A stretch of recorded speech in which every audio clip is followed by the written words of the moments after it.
So the very first thing you'll be doing is that you'll be folding your clothes based on the measurement of the hip. So you just measure the hip we're working with. Here I'm working with hip 38 divided by 4, that will be 9, and add extra 2.5 to 3 inches just to know the wideness of your clothes on fold. So just divide the hip by 4 and add about 3 inches to it. So that's how I got my folding. Next thing I'll be doing is that I'll be measuring 2 inches for the hem allowance. Just measure 2 inches across the hem of the dress and just connect it together as it seems. So all other measurements will just begin from that point. So from this point I'll be measuring the length of the trouser, and I'm working with length 40. So I just went ahead and marked length 40 across my material, and I'll be connecting it with a straight line as you see me do. So right onto the waistline, the upper part, we're going to be imputing the hip line first. For a normal size and average we use hip 8, but for this is an high waist trouser we'll be using 9. Just connect 9, and for the crotch line we'll be using 12. So just draw a straight line across that and also on the crotch line. So just do a straight line after that. So these are start points. That is our waistline, our crotch line. So now the next thing we'll be doing is just divide the length of the trouser into 2 to get your knee line and draw a straight line across also. So the next thing we'll be doing is that we'll be putting our hip measurement divided by 4 on the crotch line, also on the hip line and on the waistline.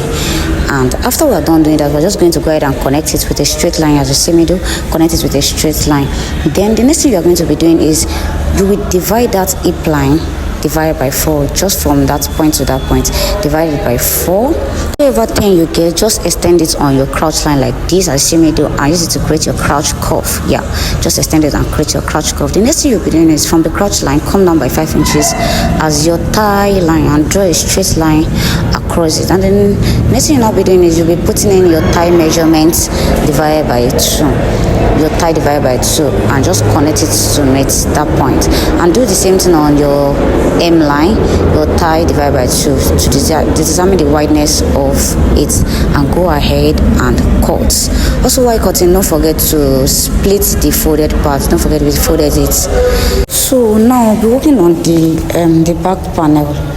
The back panel will be a little bit bigger than the front panel, at least to about 2 to 3 inches. So just make sure that your back piece is like 3 inches wider than the front. So just extend your crotch line after you've positioned your clothes well. Extend your crotch line as you see me do, exactly on the back panel also, and measure 2.5 inches there. And come to your waistline here and just measure 2 inches downward.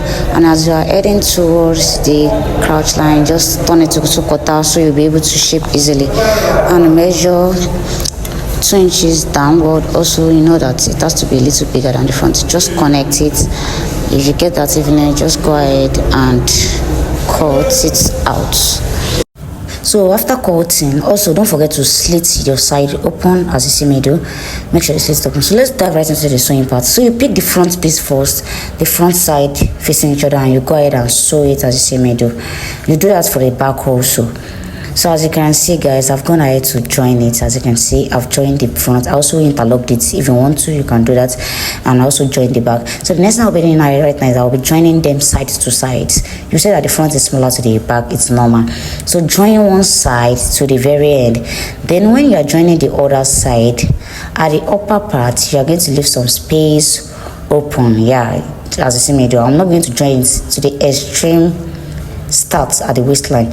One side you join everything, and the other side you leave some parts. So you can say I joined one side completely, then the other side I also joined and left it, so that I'll be able to impute my band. Next thing I'll be doing is to join the crotch line down to the hem also. So you are just going to align it well like this. Firstly, align the crotch line. Make sure they are rhymed. Can you see what I'm doing there? Use your office pen to just hold it down as you see me do. Make sure you align them, and you go ahead and just join it to the other end of both sides. So as you can see, I've gone ahead to join it, and this is what it is looking like. So you can see I've done it. The next thing I'll be doing right now is that we'll be coming to work on the waistline. Just go ahead and measure what you have on your waistline round. Go ahead and measure what you have there round. Make sure you measure it accurately. So while I measured my own, I had about 40 there. So I'm going to be cutting a band of 2 inches on fold with 40 inches, the length of the band. As you can see, I cut my 2 inches on fold, ironed it well. And now the next thing you'll be doing is that you'll be joining one side of the band to the trouser. I'll just join it like this to the extreme end. So as you can see, I've gone ahead to join my band, and this is what it is looking like. So I'll be folding on the outside parts, in the measurement of my elastic band, in such a manner that my elastic band can fit in. You can go ahead and choose to do your own on a bigger side, but I just want mine to be portable in a size my elastic can fit in. So you just go ahead and iron that out. And as you can see, I have ironed it out.